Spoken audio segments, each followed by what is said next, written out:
guys, back again with another fantasy video. Hopefully you all like my first video, but today we're talking about a massive issue for a lot of owners, and that's Yasiel Puig. If you already do own him, you're probably wondering what to do with him. Do you want to trade him? Do you want to drop him? And if you're looking to draft him, you probably have a ton of concerns, a list a mile long, and that's pretty understandable. So a little bit of background about Puig. He's in his 5th year already. That time has flown right by, and to be honest, he hasn't really accomplished much. We expected much bigger things from Puig by now, but he's still a player that we don't really know who he is. So as it stands, Puig is looking to probably fit into a platoon role with the Dodgers this year. The Dodgers manager Dave Roberts has spoken about preferably letting him play in center field, but we're still unsure about that, probably just because the Dodgers have a ton of depth already on their roster. They already have Andre Ethier, they already have Andrew Tolles, Franco Gutierrez, Van Slyke, so there's really no place for Puig to fit into.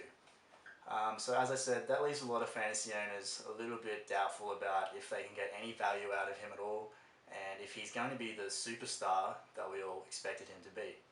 So the biggest thing we need to talk about is firstly the cons with Puig. This list is a little bit long, and I'm sure a lot of you already know that.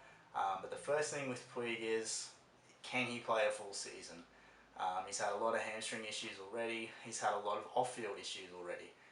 He's not the most well-respected guy in the clubhouse. He's played in the minors briefly last year, and then he stepped back in when the Dodgers needed him, but played probably one game and didn't contribute much towards the end of the season.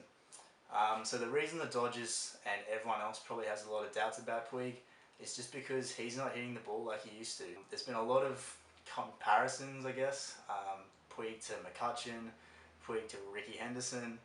I don't really think that's anything that we can even talk about right now. If we were talking about Puig back in 2013, yeah, that'd be a fair discussion. But right now, we can only go from what we saw last year and what we can expect this year. And that's not really great things. So the first thing with Puig is supposedly he's a selfless player now. He's changed his attitude, he's talking to guys like Robinson Cano, and he's ready to play baseball again. Can we trust that? Who really knows? We wait and see. But probably on the field, the biggest thing with Puig is that pitchers have adjusted. They're now throwing a lot more breaking balls. He's not seeing the fastballs as much, and he's not hitting the breaking balls at all. He's really struggling against sliders. And aside from his defensive efforts, which are always amazing, he's not the player that he once was at the plate.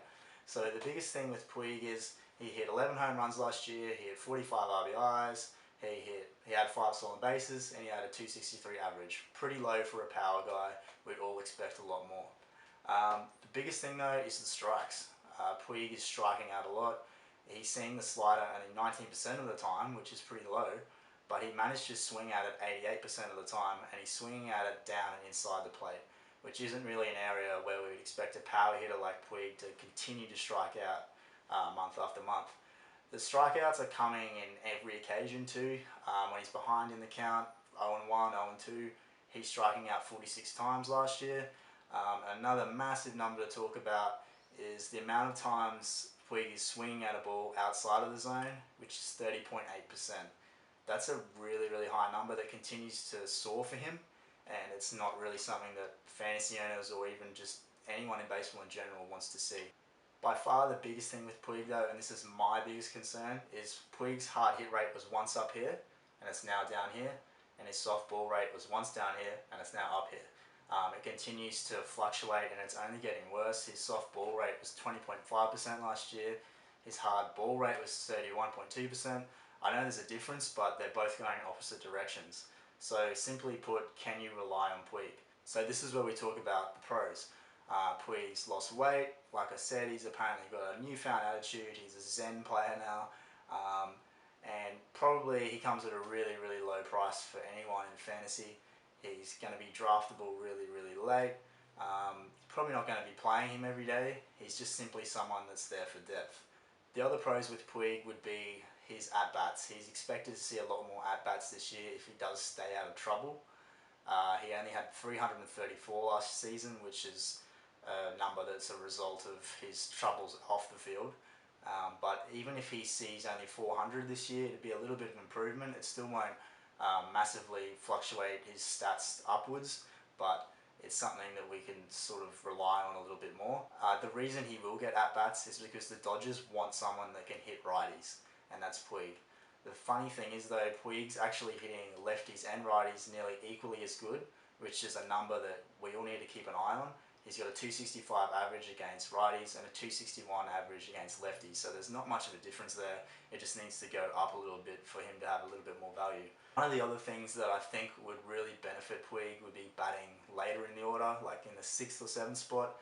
He's mainly been batting 5th or so, or a little bit towards the midway point. I think if he had a lot less pressure on himself, he would maybe perform a little bit better.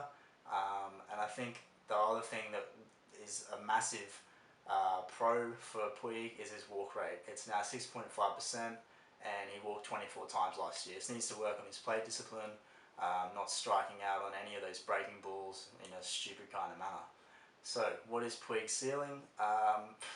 It's such an up and down question. Everyone has their own opinion on it. I think the thing is, we need to stop expecting Puig to wake up tomorrow and be Ricky Henderson, because he's not going to be. Those days are behind us. He's not the player that he was in 2013. He's simply going to be a guy that can come in maybe once or twice a week, give us some numbers, and disappear again onto the bench. The thing that hangs around with Puig all the time is the optimism. Everyone wants to be the genius that says, oh, I told you that Puig was going to be this great and he's finally turned it around. And there's also the optimism that he might be traded and he could just become a totally different player.